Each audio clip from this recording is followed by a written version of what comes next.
and a deep desire to see how he might be able to support those who were in the greatest need across South Asia, in India, Pakistan, Bangladesh, and Sri Lanka, and see how to connect the diaspora community based here in the United Kingdom to good charitable work across South Asia. And last 13 years, the British Asian Trust has been able to reach over 4.5 million people and supported the lives of millions across the region. Our key areas of work are in the areas of livelihoods, education, anti-trafficking work, mental health work, and of course, at the moment, right now, given the COVID pandemic, our work has really pivoted very quickly into looking at how we are helping save lives of those in most need across the region right now. In that end, we've launched a emergency appeal, and we've been very grateful for the amazing support that we've received from the diaspora community here in the United Kingdom and those really who want to help South Asia at this most difficult time. So that's a little bit about us. Javed Khan Barnados, I will come to Riti ji as she's perhaps one of the co-hosts of having us on her platform. So Javed, please a lot about Barnados for everybody across the world to know. Thank you, Salman Bhai. Delighted to be here with you in such illustrious company. Hi, Ethan. Hi, Ritu ji. Lovely to see you again virtually. So Barnados has been around a very long time. We're 154 years old. We're essentially part of the fabric of this great country of Great Britain.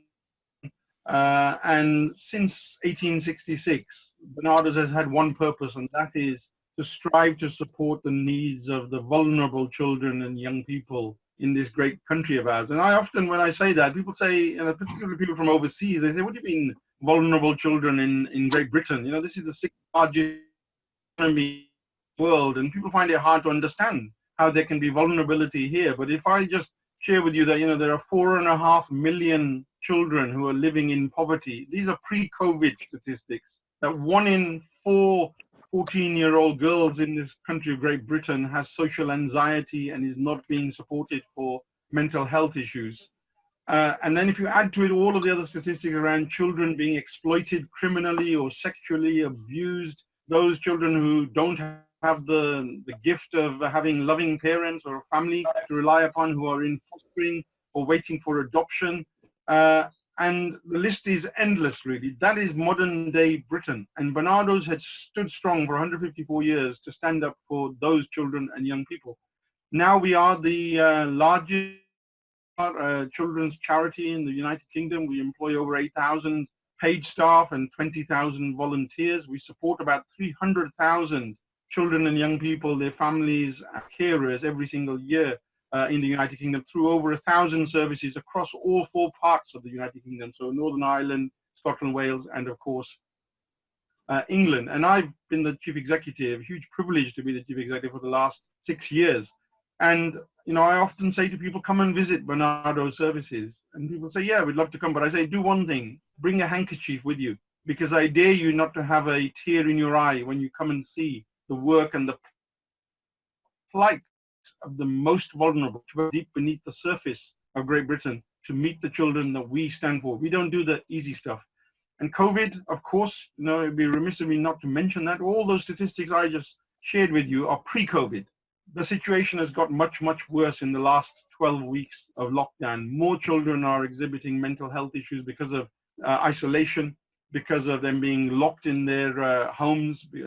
More children are living in homes where domestic abuse is now being exhibited. So the figures have just skyrocketed. And yet the support services that they should be able to rely upon, they cannot access them because of lockdown. And our greatest fear is that as soon as all of this lockdown ends, and when children flood back into the schools, which will probably be September now rather than before that, we are going to see an enormous spike in the demand for support here on in our streets. And the services provided by the state just will not be able to cope. And that's where agencies like Barnados will have to step up. Thank you for that insight, Javed. And I will come back to you on a few questions I've got, and perhaps I've been even asked. And the same would be for you. It's Rituji, Ritu Prakash Chabreji, over to you for letting everybody and all of us know about Mukul Madhe Foundation. Thank you so much, Salmanji. Javedji, Hitanji, very nice to see you virtually. And again, hearing how we are connected and how we've been brought to this platform, I must thank Salmanji for this opportunity.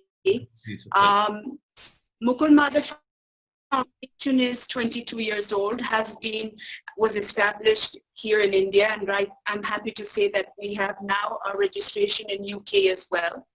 And that brings a great link between India and UK once again. We are working under many, many verticals, but with children and children's health and children's education. So we're in health education. We're doing water conservation, sanitation, as in providing toilets and the services that we can to various different government schools and municipality schools. We're working in almost all different verticals. In India, we have a CSR policy which has been implemented 5 years ago. I also have my foundation being the CSR partner for Finolex Industries. And this is where we have grown from being a small NGO to growing and spreading our wings because of the funds that we do get from Finolex Industries. Important to say that CSR policy definitely has brought out a lot from corporates and companies, and it's been a great mandate because it's 2% of the profit that the company makes. And I'm happy to say that Finolex gives me 3.50%, so much higher than what the government has really implemented.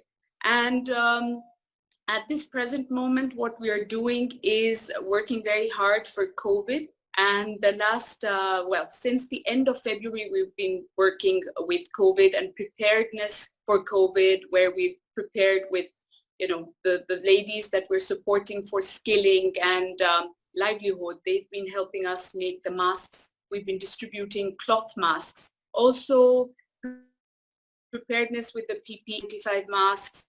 Everything that we thought would be needed, we started procuring this end of February. So much before the pandemic really hit India, and we were prepared for that. So we've been supporting a lot of government hospitals with whatever they require. Children that are suffering at this present moment, as in the cerebral palsy, children that we look after, we have 900 under our wing. These 900 children are being supported their physiotherapy because, as you know, if they do not have their constant therapies happening, they become stiff and they go they're sort of turning backwards rather than going forwards with their therapies. So we've been doing something very different, which in fact started yesterday, is that the local television has permitted us in the villages, in the city of Ratnagiri, to have our own sort of half an hour, 30 minutes in the morning and evening, where we're doing all these therapies over television because of the connectivity. So our children are into rural interiors, are not able to sort of connect via any other medium. So this has started off yesterday, doing extremely well. And like I said, conservation is more on health, education of children, but of course that's expanded over the years. So we're working with many projects and verticals. So that's a little bit about us. We've been working closely with UK at the moment, supporting National Health Services with meals for doctors and nurses in various different hospitals as well through the foundation that we've registered. So this is how things are going, working well with COVID at this moment. People keep talking about COVID, there's nothing to do and we're getting bored. But believe me, these 3 months have been really, really busy with us, where we've been looking after the migrants. We have huge amounts of migrants moving around in India at the moment. So Mumbai back to villages, etc. So supporting the migrants, supporting hospitals, supporting cerebral palsy children has become more of like a challenge, but we've met all the challenges that have been coming our way. So that's us in Mukul Madhav Foundation. I'm sure it's a lot more. Javed and Hiten, I had the pleasure when I was in Pune in particular last year of visiting one of the hospitals where Mukul Madhav Foundation, and I remember it was a new it was an old ward but newly set up with the initiative and the assistance of Mukul Madhav Foundation. And with I was not, I won't use the word pleasantly surprised, but I was very pleased to see that how equipped it was, what sort of things were being followed. And you know, a lot of these mothers who'd come from villages and other areas. So it wasn't just them from Pune. And you know, this is my first-hand experience, and I was very pleased. And especially, you're not saying it because you're here on the forum, the devotion and the passion I see. And I think for anybody, unless that devotion is there, such initiatives cannot happen. You know, whether it's Mukul Madhav Foundation, I've seen your entire family support, and I think it's a great cause, and that's one of the reasons. You know, I feel close to it, because knowing and seeing something which is doing well for mankind, and especially children in particular. So, you know, Javed, between Barnardo's and Mukul Madhav Foundation, I think there's a synergy of many things. You know, both your initiatives and your causes are there, but children particularly come in place. And I think, you know, as Mukul Madhav Foundation is a UK-based charity as well, Barnardo's is there, and we were already thinking of doing certain things. And I'm sure we will. So thank you so much for letting us know. And then towards later on, you know, I will also ask how, you know, we did a session with Salim Merchant and Suleiman Merchant last week. Where also we endorsed Barnardo's and we endorsed the British Asian Trust. We spoke about your initiative as well. And they had something called Zaria, and you very kindly, you know, came forthcoming the very next day in support of Zaria. So I think, you know, with these conversations, it's very nice for people to know that how they can come forward and support. Javed, back to you for Barnardo's.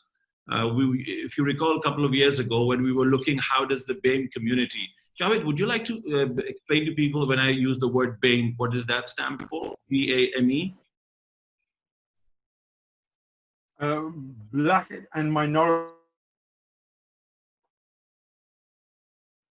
So Black, Asian, and minority ethnic. It's meant to be a catch-all phrase for basically all non-white groups.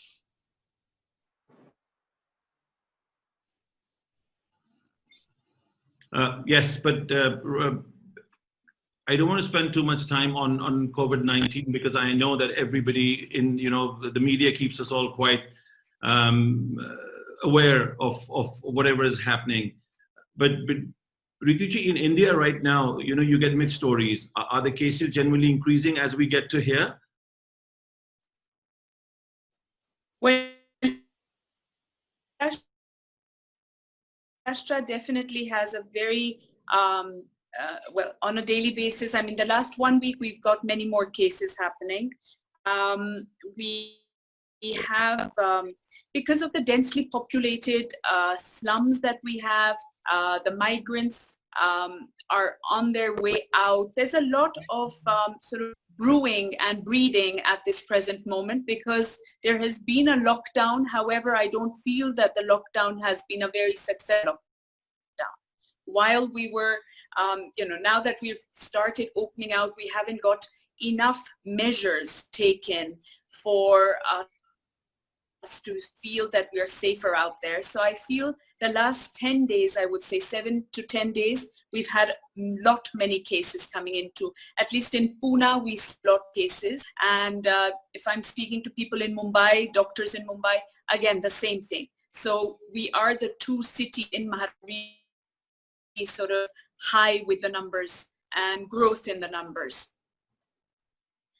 That's sad to know. Hiten, over to you now, because you've been hearing, you know, whatever you said, what Javed has said. Hiten, now, the last 3 months in particular for the trust, and I know working overseas, you know, whether it be in India, Pakistan, Bangladesh, Sri Lanka, how has it been for the trust? How have you been supporting, and what has it been doing?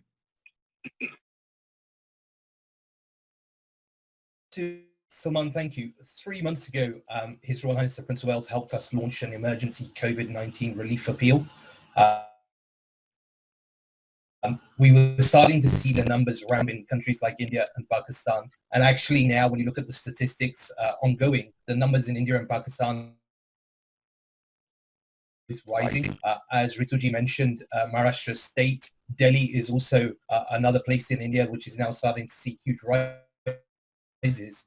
But the biggest issue we were identifying, especially in India, for example, was the area of migrant laborers. There's 400 million people who are migrants, essentially, who move from cities to cities looking for work. They're all now heading back to their villages, and many of us had seen the pictures of people on the roads of India trying to return to their homes in this sort of maddening situation that they were encountering. And what we've tried to do is identify, as the British Asian is good partners on the ground to be able to do the work with them, so that we're not really building more infrastructure ourselves on the ground. And so we've been supporting good organizations there. Gunj and Jan Sahas are two organizations that we've partnered with, where we're looking to at least be able to save about 100,000 lives of migrant workers in the first instance, really by being able to provide them with the basic requirements of rations, their food, because again, the biggest single issue they're facing is that they've got nowhere to stay, they're heading back home, but again, they have recourse to being able to find the support that they need. Equally in Pakistan, we've started to see those numbers rise as well now, and this morning the government there have definitely been describing that the numbers could become more serious over the next month, and especially over the next few days, maybe even, because they're seeing increased numbers there. And again, we've been partnering with organizations like Akhwat in this health network ground, these organizations who've been able to do work on the ground, and we've been working with them for a number of years. And so we know that we are able to trust them to be able to deliver the work that needs to happen on the ground very quickly.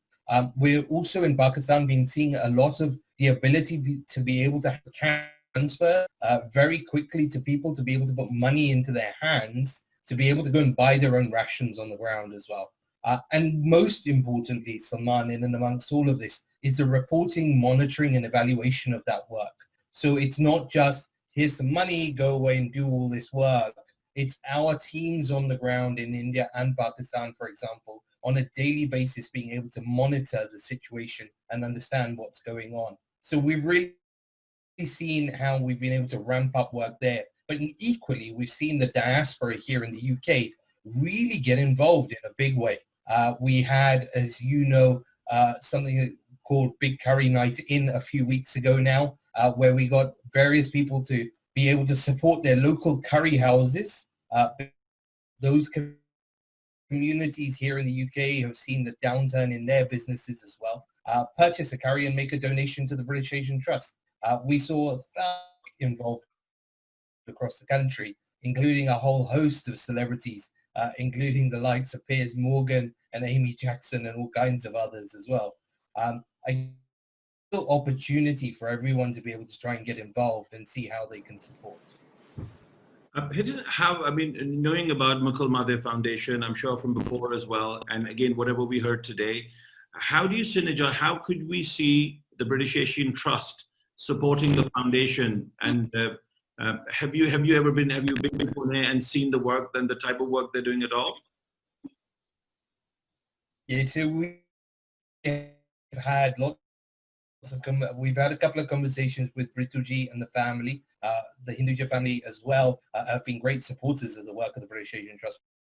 Yes, I feel like I've grown up with GP Uncle giving me lots of advice over the years as to what I should be doing and what I shouldn't be doing as well. But in addition to all of that conversations, our teams are in touch over there as well. I was due to visit Pune to come and see some of the work as well. I'm hoping that I'm still able to do that post various kinds and the ability to travel again.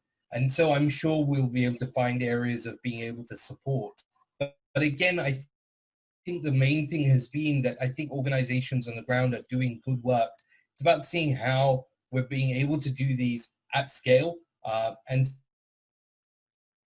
that's the real driver in our minds, that how can you try and do some of these initiatives on a big scale across the country. There's a huge need, and again, millions of organizations are involved, but again, how do you try and drive these things to a larger scale? And you can only do that in partnership, we believe, with others. Our conversations definitely have begun, and definitely, I'm sure we will find ways of working together in the future. Absolutely. I think, Hiten, it was a pleasure meeting you. And also, if I may elaborate on that, what you said about partnerships, exactly what we say is collaborations and not competition. The more we collaborate, the more hands that we sort of hold for each other, we're able to give back more. And that's how Mukul Madhav Foundation has been working. We have lots and lots of partners. And more than anything, being the CSR partner for Finolex, 50 people working in, pan-India. So we're able to reach out, for example, 20th of May, or the Amphan cyclone in West Bengal. We were probably the first people to arrive there because we were prepared to help out. And we could hand out sanitary towels. We were there with ration. We were there for everything within 5 days. Then hit the Nisarg cyclone, for example, which was the west coast of Ratnagiri and Raigad. We were there within 1 week for the shelters and providing rations and everything. So yes, it's about having a spread and being able to work in the comfort zone of knowing that we have our reach everywhere. So we could probably pick up on that conversation whenever we get a chance. If I may join in, as far as the Mukul Madhav Foundation goes, I must admit that until last year, I had never heard of it until I met Rituji and spent a few amazing hours with her and read about, watched some videos and so on, and how thoroughly impressed I was in the environment that the Mukul Madhav colleagues operate, the difficulties that they face, environmental, political, geographical, the weather as well. I can't remember the last time I was that impressed by the work that one agency is doing in all of those circumstances. And our values seem to align instantly. And that's why we committed to see what we could do together. Yeah, we were hoping that fundraiser that we still have pending. So hopefully when things simmer down, we have to get there. But Yeah. Thank you so much. I really appreciate words. Thank you. We are really trying to work and spread our wings as much as possible in every direction that we can. So always really work with whatever and whoever comes our way. Thank you. No, it's wonderful to see. And if we look at Bernardo, very much a UK charity, doing things for the vulnerable children across the United Kingdom. Mukul Madhav Foundation out of India doing things, for across, like you said, pan-India. And Hidden British Asian Trust out of UK, but doing things for across different regions and countries. So, as much as you're all initiatives, but very different profile and one cause, you're supporting and helping the vulnerable and the needy. I want to, and the thing is, the minute I say, and I said the sessions we'll keep it brief, there is so much to learn from, not just for myself, for whoever else who's listening now and who will then later on listen to the recorded across different platforms.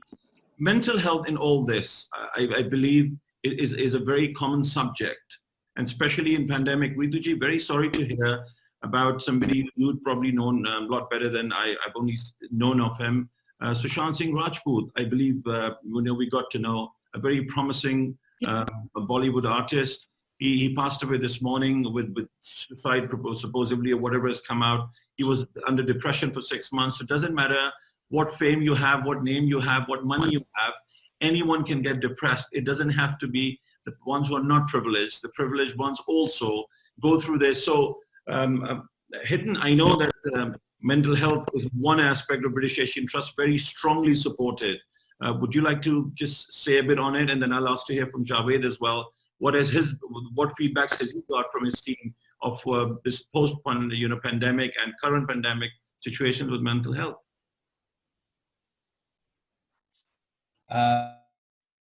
in the area of mental health, I think, it's that sort of silent killer that so many of us don't understand. I think it's a hidden area, especially in the diaspora communities here in the UK. Not many people want to talk about it. Everyone has an uncle or an auntie that we know that will have suffered from some kind of mental health depression issues. And again, are usually hidden away by the family because it's something that people don't want to talk about. And then when you translate this across to South Asia, in countries like India and Pakistan, there is no infrastructure with these things. Having worked in the area of mental health in Pakistan since 2013, the biggest thing you see is the fact that there is such a lack of understanding at the grassroots level. I visited our mental health work in Karachi a couple of years ago, and the biggest single thing that you start to realize is that people have been hoodwinked into believing that it is some kind of devil that has possessed people. A lot of money has to be given to remove that devil from people. And these sort of myths that exist within the system are really actually terrible because, again, lots of money is then given away that in the hope that the person will be made better. So the Trust has worked very hard with organizations on the ground to create a community-based mental health model and really trying to engage people at the most basic level. We've also seen that some of our models, for example, where we've used technology, so using an app to be able to provide services directly to people via telehealth medicine, has been really hugely successful. And the model that we were backing in the area of mental health in Pakistan has actually been adopted at government level at a really nationwide level very quickly during the pandemic.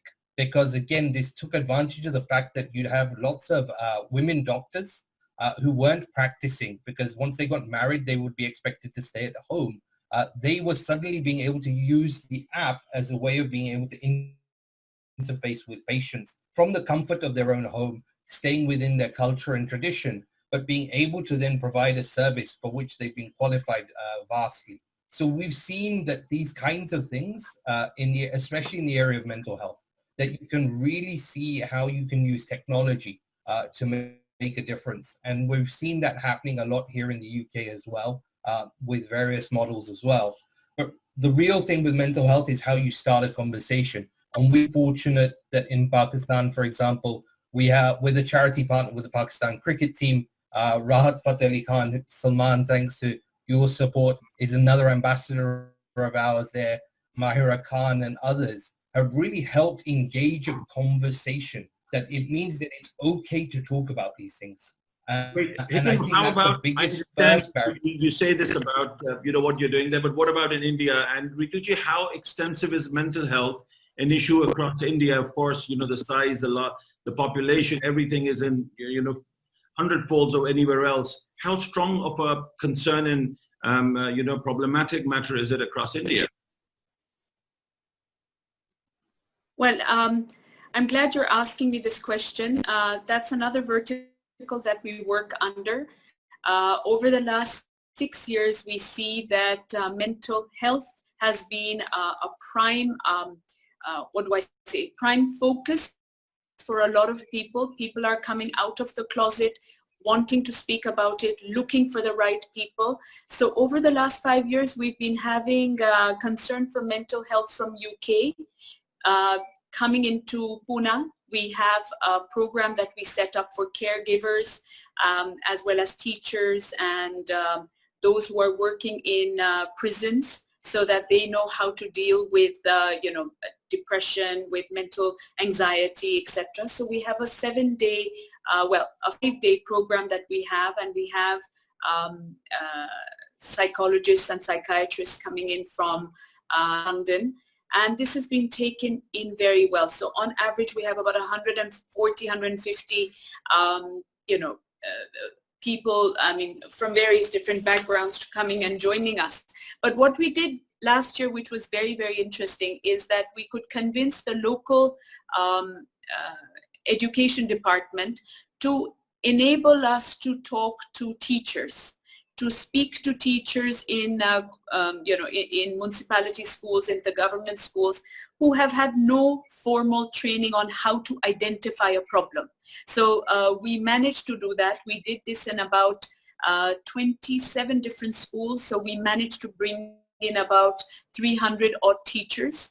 And over a mandatory weekend, a Saturday and a Sunday, is when the district health officer and the education department collaborated with Mukul Madhav Foundation, and we were able to spread a lot more information on identifying as well as caring and encouraging them to come out and tell us about the problems they see and not to be worried about what the parents are going to think about it. So we trained them 10 days before the UK team came with the local team. Then we collaborated that. Then we had this training going on. And believe me, these 300 teachers were unaware that there is so much that needs to be looked into. So it's not about educating, but also knowing that children are at peace. And that's what we've been doing constantly. And at local level, plus the teams that arrive, they have had a great networking years that we've been sort of interacting with them. So mental health definitely is a vertical that needs, is very challenging. Like Hitenji just said, that they feel that it's a taboo.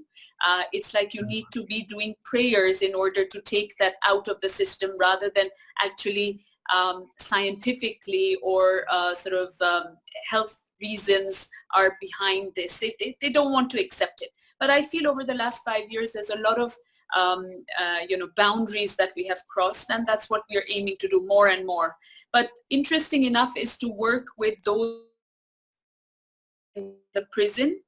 They have about 6 or 7 representatives that definitely love to be in these interactions because they learn a lot. There's a lot that is given back to them as well. So we're working not just with children, but different caregivers in different places, old age homes, prisons, schools, colleges, doctors themselves who are not able to deal with certain patients. They make sure that they keep those ready, and then there's an interaction and everything. So I think it works really well when you have people from different walks of life, different places come together, collaborate on this subject as well.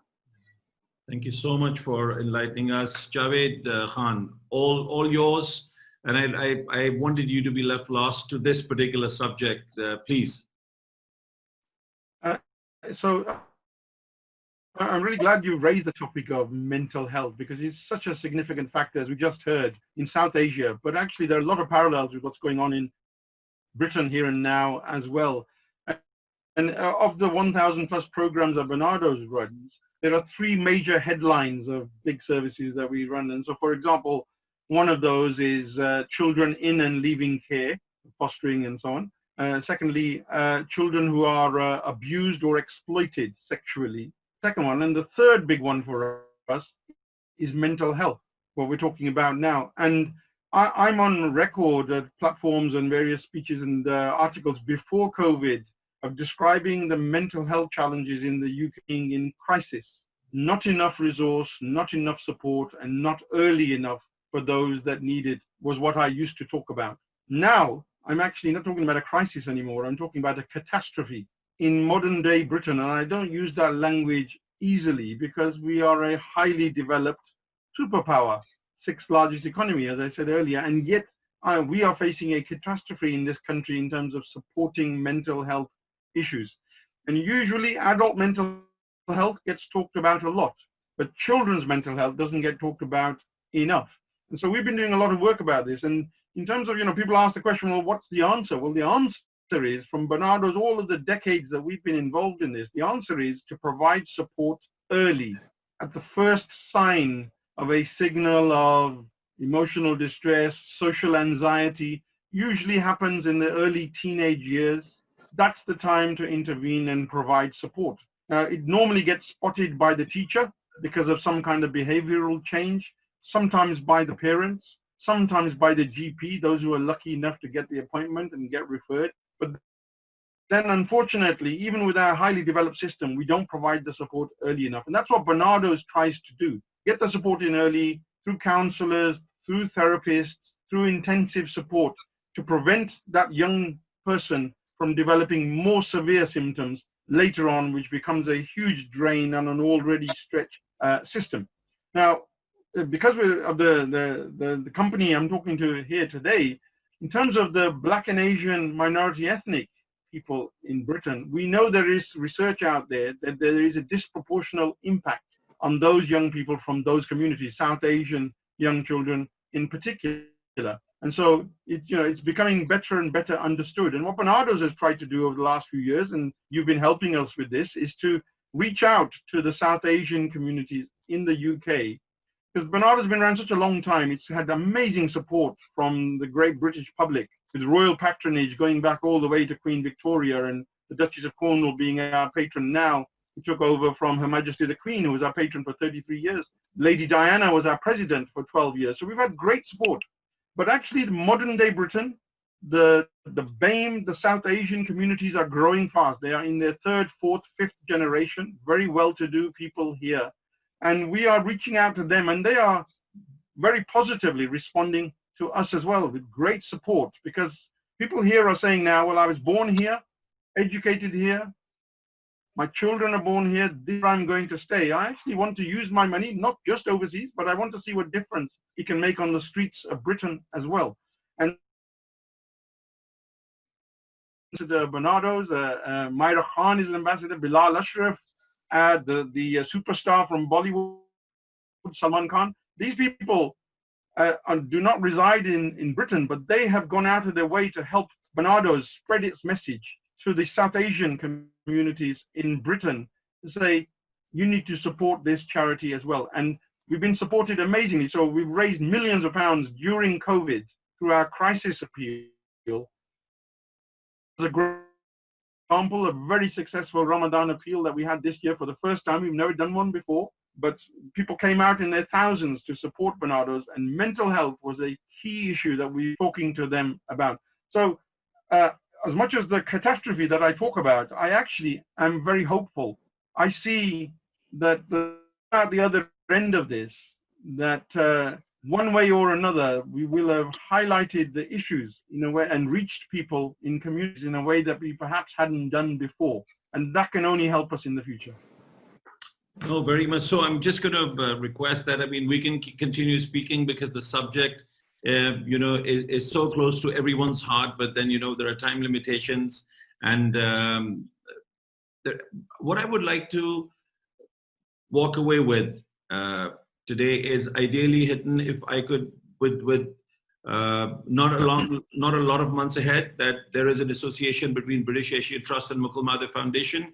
And Hiten, I'm only saying, because I believe I have equal, association with everyone, maybe a bit personal with one and in a different way with the other. But I think looking at it, because I have seen how, what, why, and on what basis Mukul Madhe Foundation do their things, I believe and would advocate, Hiten, please let the trust look at it very closely and extend the support, because it genuinely does beyond wonderful work. And that I would like you to see when you go there.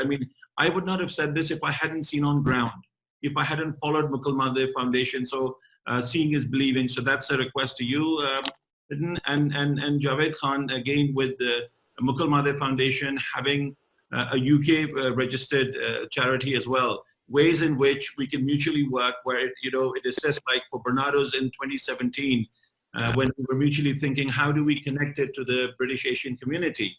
I said it's very simple that most of us as British Asians, we live here, some of us were born here, and at the same time we believe that charity is back home, but actually this is home for us. This is the country who's given us all so much. So it's time to give back. We thought about that punchline, and so for Barnardo's, for every British Asian who's, if you're watching it, you're going to watch it later, please support Barnardo's, and go to the centers. And I think, Javed, that's the other thing we would like to do, is arrange for people. And Rituji, even when you're next in London, it'll be very nice for Barnardo's to arrange a site visit for you and vice versa. So, on this note, as much as I don't want to end this forum, is there anything else would you like to say before we wrap up in about 2 minutes time? Rituji, we'll this time start from you as a note to end today's session. Well, First of all, it's been a great platform, like I said earlier. Very nice to see Javedji here, and I really look forward to us sort of getting together. And I was very close to getting to go to one of the centers, and of course it didn't happen. And we are going to plan this fundraiser that we had promised each other, so hopefully soon. And I look to, welcoming all of you to Pune.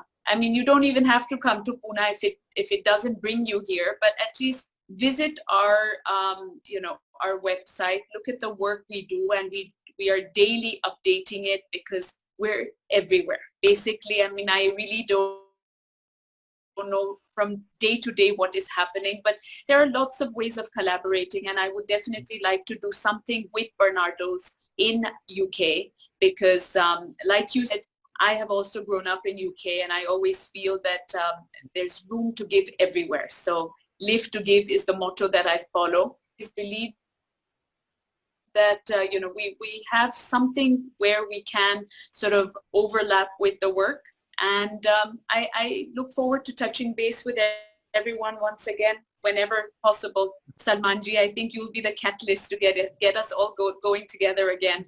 Thank you for this opportunity. Not at all. Gee, I thank the Almighty for enabling me to be part of such wonderful people, and more than the people, the cause and the causes they are. Javed, now, before we say goodbye, a note from you.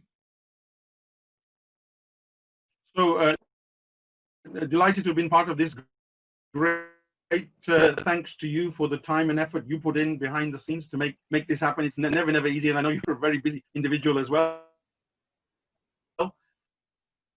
And thank you to the colleagues, Hitan and Rituji, for catching up with you. And I look forward to further developing our potential collaborations. And you do fantastic work, both of you. My only message to the listeners out there is that there are so many causes out there, so many causes. The world is in such a recession coming. More and more people are going to be impoverished, out of work, children will suffer, and so on. So, my motto in life is it doesn't matter which cause you're connected to, but stay connected. Do what you can to help in the cause of humanity. I, of course, am biased because I think children are the most deserving, because today's children are tomorrow's adults. If we don't support them early, those problems will be stored up later on, and we will all have to support them. If you have compassion in your heart, and most people do most of the time, identify a cause and support it. And if it's any one of the three of us here, we'll be delighted. Hitan, over to you. So, look, let me begin by just saying thank you to you, Salman, for bringing us together. You've been a great supporter of all our organizations and charitable work all over the world, I know. And so we're all very grateful for everything that you have done to us together here today and to host this session. And you know what, finally, I would say, I think there is nothing better than saying, look, decide something that you can support. Find a way of supporting something. Do something to give back. It doesn't really matter which organization it is, but try and do something decent, do something good, because you know what, we've been very privileged to get something in our lives, and it's a chance to give back is the main thing that all of us need to think about constantly, because the times are going to be even more difficult than before. The world is going to go through a really difficult patch. It's going to get worse before it gets better, I'm sure. So it's time to either dig deep into your pockets or to dig deep into your hearts to try and see how you can help those most in need. Great. Rituji, once again, Javed, Hitan, thank you so much for enlightening all of us. I think from here on, we would again, I think, reconnect in some time and maybe perhaps, speak then about the development from there on we've had with this session. Because I think, this has to be continued. If it's physically possible, physically, if not till virtually, maybe virtually. Thank you so much. And everybody on the social media of Mukul Mahadev Foundation for listening, and who else will listen to it on Barnardo's, on British Asian Trust, Mukul Mahadev. And thank you once again. And till next time, goodbye. Thank you.